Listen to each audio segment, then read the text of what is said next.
Salut la team Phoenix et j'espère que tu vas bien, que tu es en pleine forme et que tu pètes le feu. Je te souhaite la bienvenue dans cette nouvelle vidéo dans laquelle je vais te présenter 15 moyens de renforcer, d'améliorer ou tout simplement de prendre soin de ta santé mentale. C'est parti!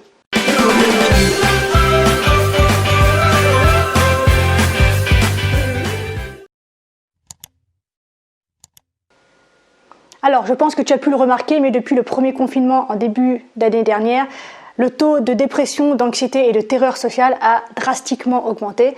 Et donc, ce que je te propose aujourd'hui, c'est simplement de pouvoir mettre en place dans ton quotidien des moyens très simples de pouvoir être autonome sur la gestion de ta santé psychique. Donc, la vidéo que je te propose aujourd'hui est extrêmement simple. Clairement, j'ai pas inventé l'eau chaude, mais un de mes mentors répète souvent que enseigner c'est répéter et que c'est en répétant qu'on apprend. Donc aujourd'hui, je te propose que nous répétions ensemble des sujets que tu connais sûrement déjà, mais que je t'invite à conscientiser et à peut-être réimplémenter ou implémenter de manière différente dans ton quotidien aujourd'hui. L'objectif de cette vidéo, c'est véritablement que tu puisses prendre conscience du pouvoir réel dont toi, oui, toi individuellement, tu disposes à l'égard de ta qualité de vie. Tu as le pouvoir d'agir sur ton état de santé et donc sur la façon dont cet état de santé et donc toi de manière générale, tu interagis avec la vie. Et donc en travaillant à améliorer tes forces, à garder ou retrouver un bon équilibre de vie ou une bonne hygiène de vie, tu peux positivement contribuer donc à ta santé évidemment physique mais également psychique, émotionnelle. Dans le psychique, on va mettre tout ce qui est cognition, donc pensée, émotion et bien-être moral. Donc changer d'habitude de vie, de pensée et ou d'agir, c'est possible pour tout le monde, quel que soit ton âge et la condition dans laquelle tu te trouves aujourd'hui. C'est possible. J'ai vraiment besoin que tu ancres ça parce que souvent on me dit « oui mais je suis trop vieille pour changer, oui mais je suis trop habituée à ça pour changer ». Non, tout est possible à partir du moment où on s'en donne les moyens, à partir du moment où on s'engage vis-à-vis de soi-même à changer cette habitude. Donc, ce que je te propose aujourd'hui, c'est pas un changement drastique, c'est d'avancer un pas à la fois. Donc, commence par te poser des objectifs qui sont réalistes, avec juste ce qu'il faut de challengeant pour que tu puisses te confronter un petit peu à quelque chose à laquelle tu n'es pas habitué, et que tu puisses, en fait, à mesure que tu avances, constater ton évolution, aussi mince puisse-t-elle te paraître. Et ici, j'ai envie de t'inviter à prendre conscience aussi du fait qu'il n'existe pas de petites victoires. Elles ont toutes leur importance, elles viennent toutes mettre leur pierre à ton édifice, et donc, une fois que tu es capable de prendre conscience de ces toutes petites victoires, comme des plus grandes également, tu peux analyser, implémenter et progresser peu à peu, mais surtout à ton rythme. Donc, premier exercice que je te propose aujourd'hui, c'est la méditation. La méditation, je pense que ses vertus ne sont plus à prouver, les bienfaits sont connus et reconnus. Il y a de nombreuses études scientifiques sur le sujet qui te permettent de te rendre compte de ce que la méditation peut faire pour toi, donc à travers notamment la diminution du stress, elle t'aide à surmonter la dépression, elle peut t'aider à réduire l'anxiété, elle peut t'aider à avoir une meilleure gestion émotionnelle, elle peut t'aider à avoir une meilleure concentration, une meilleure capacité d'apprentissage, de mémorisation également, elle peut aider dans les combats contre l'addiction, elle offre une meilleure qualité de sommeil, elle renforce le système immunitaire, etc., etc., etc., etc. Donc je t'invite vraiment à expérimenter la notion de méditation. Et aujourd'hui, j'aimerais t'inviter à une méditation qui est non pas passive, mais qui est calme. Parce qu'on me rétorque souvent que on peut méditer en faisant la cuisine, on peut méditer en marchant, on peut méditer en conduisant, on peut méditer en faisant. Alors oui, on peut mettre la pleine conscience dans absolument chacun de tout petits gestes du quotidien. Mais aujourd'hui, cher concitoyen occidental, ce à quoi j'aimerais t'inviter, c'est au repos. Donc l'activité méditative, c'est marrant le terme que j'utilise du coup, à laquelle je t'invite aujourd'hui, c'est une activité qui est calme, qui est reposante. Donc je t'invite à utiliser cette pratique dans le sens du « je me pose ». Je me concentre sur ma respiration et je ne fais rien d'autre pendant ce temps-là. Et ça peut être 5, 10, 15 minutes. Il n'y a pas besoin que ce soit très long, mais en revanche, il est nécessaire que ce soit récurrent pour que tu puisses en ressentir les bienfaits. Donc je t'invite à expérimenter la méditation, donc à travers des petites sessions récurrentes de moments de calme. Seconde chose, écrire un journal intime. Je pense que tu connais maintenant mon amour pour l'écriture, notamment dans son étendue thérapeutique, puisque je suis convaincue que l'écriture est un excellent moyen de se débarrasser de tout ce qu'on a dans la tête, puisque écrire, c'est pouvoir mettre des mots sur ces mots, c'est pouvoir parler sans être interrompu, c'est c'est pouvoir dire tout ce qu'on a besoin de dire, tout ce qu'on a besoin de cracher, tout ce qu'on a besoin de poser sans être jugé par qui que ce soit. C'est juste poser sur le papier tout ce qui nous prend de l'espace mental pour libérer justement cet espace et y intégrer les choses qui nous nourrissent, qui nous portent, qui nous font du bien et qui nous font aller dans le bon sens. Donc, écrire un journal ou des flots de pensée, tu peux trouver l'exercice quelque part dans les vidéos. C'est un excellent moyen de s'apaiser et de libérer de l'espace parce qu'aujourd'hui, on a un esprit qui tourne à 150 000% en fait chaque seconde de la journée et il n'est pas fait pour ça. Il a besoin de repos, il a besoin de se vider, il a besoin d'espace. Donc, offre-lui cet espace-là en lui proposant en fait de se vider l'esprit en posant tes mots, tes idées, tes pensées, quelles qu'elles soient, le bon comme le moins bon, sur le papier, juste pour te libérer de la place et t'endormir avec moins de machins qui tournent dans la tête. Troisième chose que je te propose de faire, c'est d'exécuter des tâches dans lesquelles tu es doué. Pourquoi ? Tout simplement parce que ça va venir augmenter ton estime de toi, tu vas pouvoir te rendre compte des qualités, des compétences que tu as et donc tu vas pouvoir t'éloigner un peu de ce discours négatif que tu peux avoir à ton égard lorsque tu fais des erreurs, lorsque tu te répètes, lorsque tu trébuches. Il y a des qualités auxquelles tu peux faire appel pour avancer de la vie quoi qu'il arrive. Et le fait d'exécuter des tâches dans lesquelles tu es bon, tu vas pouvoir renforcer ta confiance, ton estime et l'image que tu as pour toi. Et donc tu vas pouvoir avancer plus sereinement dans les moments où c'est plus compliqué. Donc fais des tâches dans lesquelles tu es particulièrement doué. Quatrième chose, prendre l'air, respirer, simplement marcher sans aucun but. Sans forcément réfléchir, sans forcément d'intention. On dit toujours qu'il faut mettre de l'intention dans ce qu'on fait. Moi, j'ai envie de t'inviter à te foutre la paix. Vide-toi l'esprit. J'ai envie que ton cerveau puisse être libre de faire ce qu'il a envie, de gambader là où il a envie de gambader. S'il a envie de suivre le papillon qui virevolte partout autour de toi, il le fait. T'es pas obligé de penser H24 à tes problèmes, à ce que tu vas faire demain, à ce que tu vas devoir faire à bouffer ce soir, comment est-ce que tu vas pouvoir habiller tes enfants demain. On s'en fout. 2 secondes. Lâche-toi la grappe. 2 secondes. Va respirer. Va prendre la lumière. Va prendre le contact avec la nature. Une fois de plus, les vertus du contact avec la nature ne sont plus à prouver ou à démontrer. Prends ce temps pour toi régulièrement.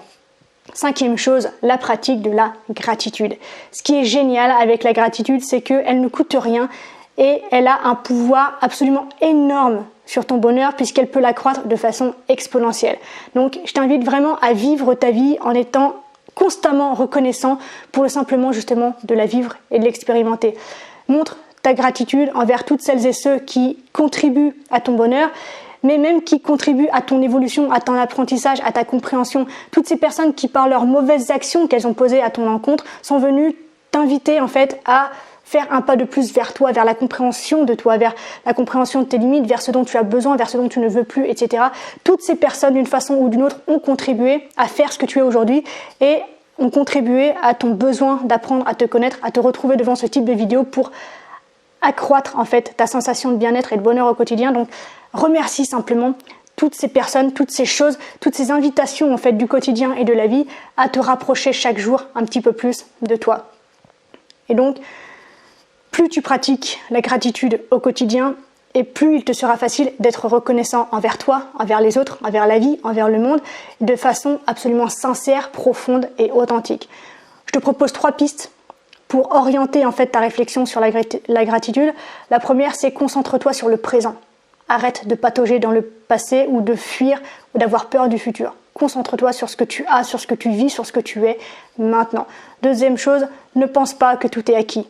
D'où l'importance d'aller remercier les personnes qui agissent, qui contribuent à ton bonheur, à ta qualité de vie, puisque tout peut disparaître du jour au lendemain. Quoi que tu sois aujourd'hui, quelle que soit ta richesse matérielle, psychique, tout peut disparaître du jour au lendemain. Donc être reconnaissant pour ce que tu as, parce que tu en reconnais la valeur et la richesse, c'est extrêmement important.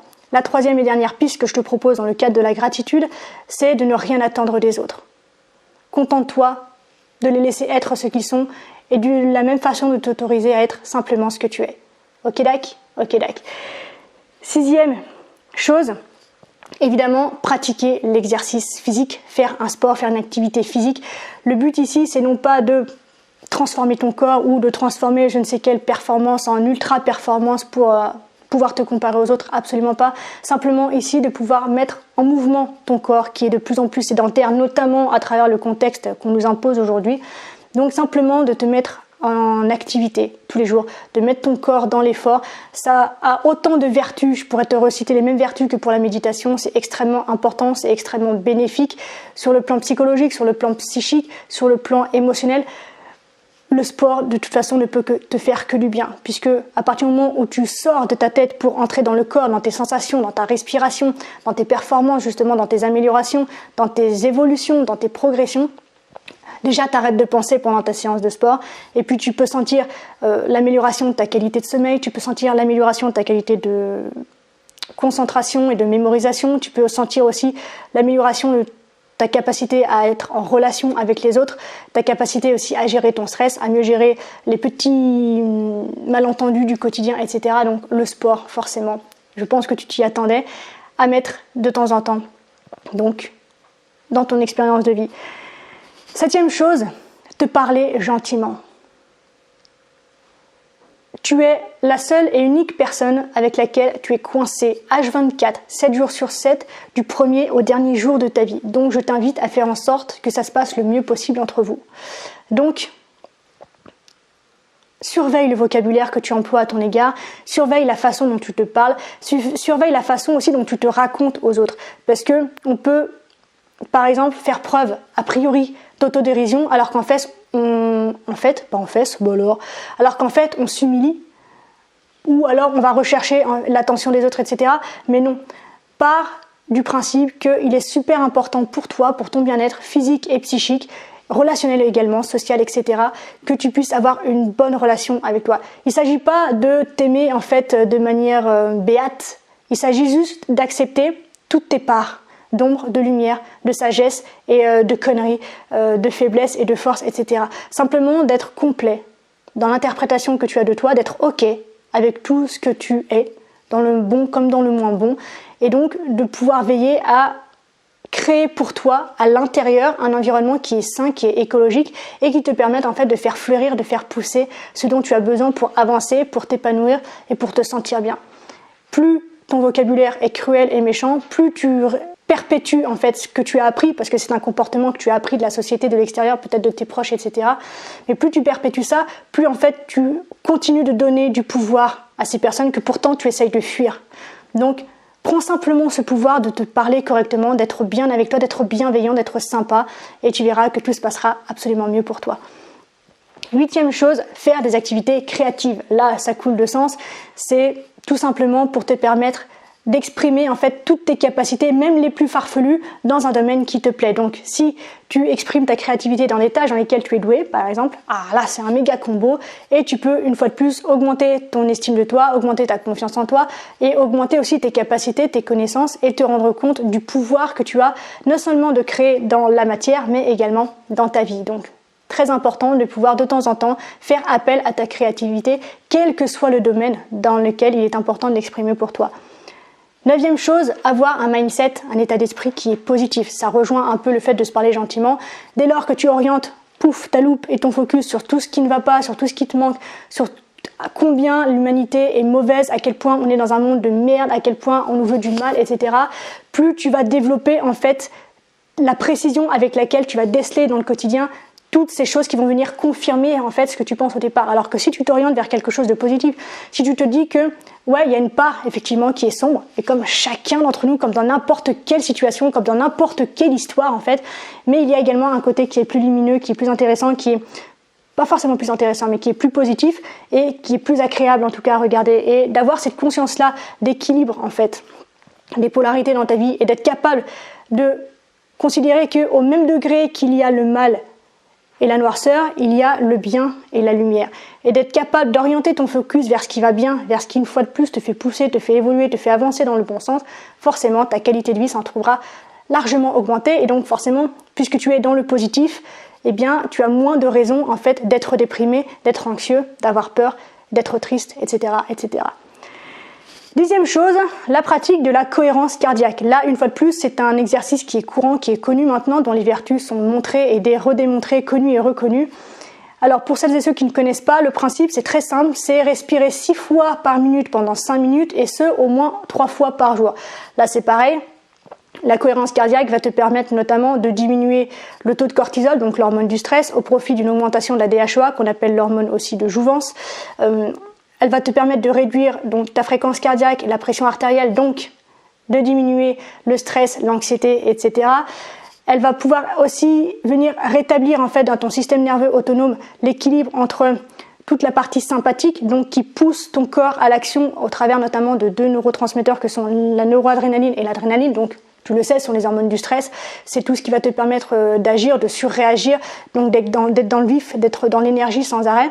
Et donc elle va venir équilibrer donc le système sympathique avec le système parasympathique qui lui est plus orienté sur la relaxation, puisque il est notamment engagé par le neurotransmetteur acétylcholine qui, elle, agit beaucoup dans le processus de mémorisation, d'apprentissage, dans l'activité musculaire et dans les fonctions végétatives. Donc tu ressens là que ça va être beaucoup dans ce qui est plus profond, dans ce qui est plus lent, dans ce qui est plus posé. Et donc du coup, toutes les fonctions qui vont interagir à travers ce système parasympathique vont venir ralentir ta fréquence cardiaque, venir ralentir du coup justement la pression artérielle, etc. Et tu vas pouvoir retrouver un équilibre entre ce qu'il est nécessaire que tu aies comme énergie pour avancer et ce qu'il est nécessaire que tu n'aies pas, on va dire, comme énergie pour pouvoir rester en fait posé. Donc la cohérence cardiaque te permet ça. Et comme ça, pour que tu saches, aux États-Unis notamment, la cohérence cardiaque est de plus en plus en tout cas utilisée dans le cadre dans un contexte de post-infarctus ou de post-chirurgie cardiaque.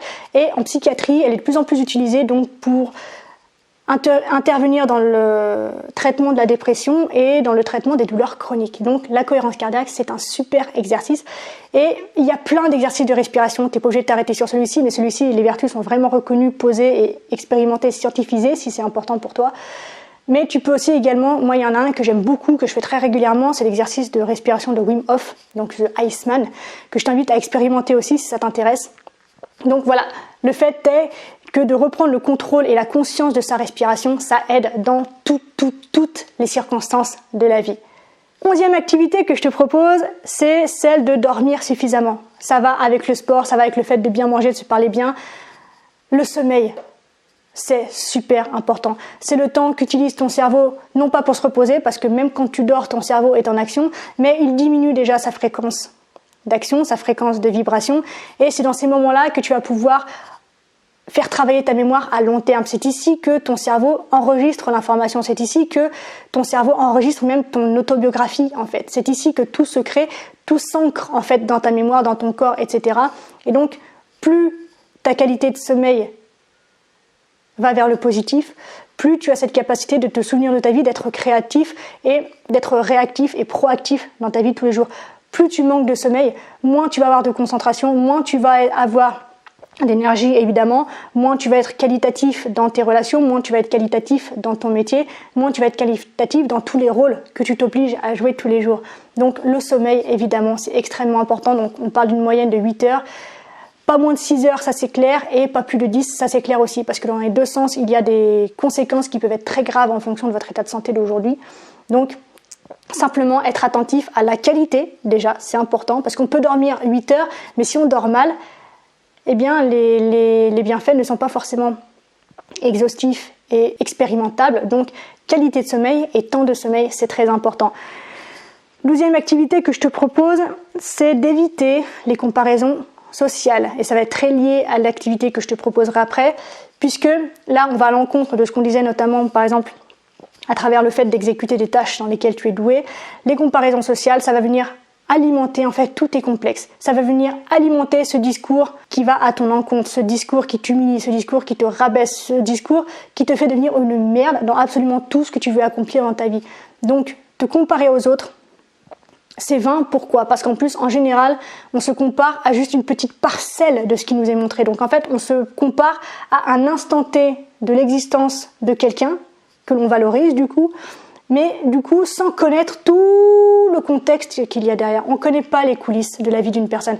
Même quand celle-ci nous parle, on ne sait pas tout. Elle nous donne peut-être 10-20% max en fait de son histoire, de ce qu'elle a vécu, de ce qu'elle ressent, de ce qu'elle a traversé pour pouvoir te présenter à cet instant T-là, ce moment auquel toi tu compares toute ta vie, ton existence, toute la personne que tu es. Donc, comme je te le disais tout à l'heure, accepte-toi tel que tu es, laisse les autres être ceux qu'ils sont et la seule bonne façon de se comparer aux autres, c'est quand ça t'emmène à grandir. Dès lors que tu te victimises et que tu rentres dans la calimérologie, là on est dans quelque chose de plus pathologique, de plus lourd pour toi et forcément de plus néfaste. Donc je t'invite à éviter de te complexer en fait dans le regard, à travers le regard que tu portes sur les autres. 13e chose, donc c'est très lié à ce que je viens de te dire, c'est d'arrêter de temps en temps de faire une cure d'électronique. Pourquoi ? Parce que déjà, à travers tous les réseaux sociaux, on augmente en fait ce besoin presque automatique de se comparer aux autres, puisqu'on est tellement photoshopable et instagrammable aujourd'hui qu'il faut que la vie soit instagrammable et photoshopable, mais ça n'existe pas, la vie Photoshop, ça n'existe pas, la vie Instagram. Donc déjà, le fait de t'éloigner des réseaux sociaux, de l'électronique de manière générale, ça va te permettre de revenir en fait à l'essentiel, de revenir à ton existence, à toi, de pouvoir revenir à tout ce que tu as déjà, à tout ce que tu es déjà, à tout ce pourquoi tu peux exprimer de la gratitude et de la reconnaissance. Et au-delà de ça, tu vas pouvoir, une fois de plus, proposer à ton esprit d'avoir de la paix, d'avoir de l'espace, d'avoir du silence. Parce qu'aujourd'hui, on est assailli d'informations, de comparaisons, de maltraitances, de choses qui sont en plus médiatiquement très négatives dans 80% du temps. Donc je t'invite vraiment à faire une pause et à laisser une fois de plus de l'espace à ton esprit. Un esprit qui s'ennuie, c'est un esprit en bonne santé. Ça ne veut pas dire qu'il faut tomber dans l'excès, d'accord, et qu'il faut ne plus rien faire du tout, parce que là on est dans autre chose qui est également néfaste, mais le simple fait d'arrêter en fait d'ingurgiter des informations sans arrêt, une fois de plus tu vas pouvoir te poser et gagner en mémorisation, en concentration et en qualité de vie et de présence, peut-être pour toi, pour tes enfants, pour ton animal de compagnie, pour ton conjoint, pour tes amis, etc. Mais se laisser de l'espace pour être peut-être rien, peut-être tout, peut-être on s'en fout en fait. Simplement se laisser de l'espace pour arrêter de penser, pour arrêter de parler, arrêter de réfléchir, arrêter de se comparer, arrêter de se sentir responsable de ce qui se passe à l'autre bout du monde alors qu'en fait on n'y peut pas grand-chose. Stop.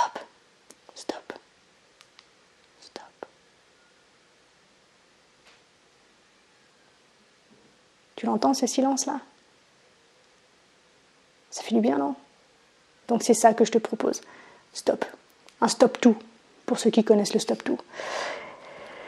Donc, petite cure de temps en temps de l'électronique et des réseaux sociaux, des informations, de la télé, tout ça, pour plus d'engagement vers l'extérieur et vers soi, donc vers son intérieur à soi.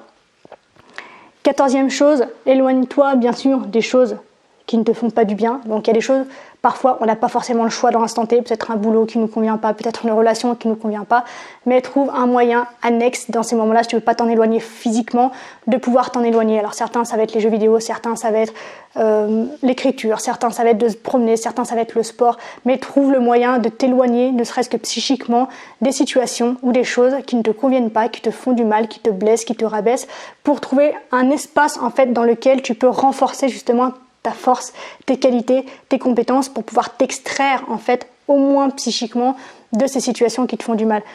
Et plus tu auras accès à des situations qui te font du bien, donc qui sont l'opposition de ce que je te demande de fuir et de ce dont je te demande de t'éloigner aujourd'hui, plus tu auras accès une fois de plus à un focus, à une loupe qui va t'orienter du côté du positif et de ce qui se passe bien. Ok, dac. Et enfin, dernière chose, c'est le 4e accord Toltec. Donc, fais toujours de ton mieux. Ici, je t'invite à te rappeler que, quelles que soient les circonstances, tu fais toujours de ton mieux. Et de cette façon, en t'endormant sur cette idée le soir, par exemple, tu évites de te juger, donc tu évites de te culpabiliser et donc tu évites de nourrir des regrets. Puisque le regret, ça pourrit, ça nécrose de l'intérieur et ça rentre, une fois de plus, dans un processus de victimisation, de calimérologie qui te dessert, qui te fait du mal et qui te rend malade. Donc en termes de santé, on n'y est pas du tout. Donc rappelle-toi que quelles que soient les circonstances, tu fais de ton mieux. On a tous des moments où on est bon et des moments où on est moins bon. Et de ce fait, à un instant T, quelles que soient les circonstances extérieures, le fait est qu'avec ce qu'on a à un instant T, que ce soit avec l'humeur, que ce soit avec les pensées, que ce soit avec les circonstances justement, on fait ce qu'on peut. La vérité, c'est qu'on fait ce qu'on peut. On n'est pas toujours parfait, on n'est pas toujours victorieux. Et je t'invite à accepter ça et à te dire que le lendemain, tu continueras de faire de ton mieux et ce sera sûrement mieux que ce que tu as fait aujourd'hui. Mais ce que tu as fait aujourd'hui, c'est déjà très bien. Tu peux être fier de toi. Et si être fier de toi c'est difficile parce que tu dis oui non mais aujourd'hui clairement j'ai rien foutu, ben non, cherche en fait de quelle façon est-ce que tu as été qualitatif aujourd'hui, parce qu'il y a toujours du positif dans n'importe quelle mauvaise journée. Donc trouve ce petit élément nouné à travers lequel tu as pu exprimer peut-être de la créativité, de la gentillesse, certaines qualités, et te rassurer sur le fait qu'aujourd'hui, avec ce que tu avais, dans les circonstances qui ont eu lieu, tu as fait de ton mieux. Voilà, je te laisse là pour aujourd'hui. 15 éléments, ça fait beaucoup, donc c'est la raison pour laquelle je ne me suis pas trop étendue sur chacun des éléments. Donc si tu as une question spécifique sur un élément spécifique, eh ben, n'hésite pas à me le mettre en commentaire. Soit j'y répondrai en direct si je trouve que c'est simple et que ça peut être fait en une ou deux phrases. Et sinon, bah, pourquoi pas, je pourrais en faire une vidéo plus explicite en fait sur un sujet bien en particulier. Donc voilà, n'hésite pas à commenter, à partager et à t'abonner parce que je vois que 50% des personnes qui regardent ne s'abonnent pas, donc ce serait super sympa de ta part si tu pouvais t'abonner pour que l'algorithme se rende compte que coucou, la Team Phoenix, Marie Perron est là aussi, elle a envie de grandir, elle a envie de se montrer, elle a envie de partager un message d'autonomie, de liberté en fait des êtres, sortons de notre prison et voilà, tout ce que j'ai envie de partager avec toi aujourd'hui. Donc on se retrouve la semaine prochaine dans une nouvelle vidéo. D'ici là, bien sûr, prends soin de toi, sois reconnaissant envers la vie et surtout n'oublie jamais que tu es la personne la plus importante de ta vie et que, de ce fait, tu mérites ce qu'il y a de meilleur. Je t'aime, je te souhaite une très belle fin de journée, une incroyable fin de semaine et je te dis à la revoyure.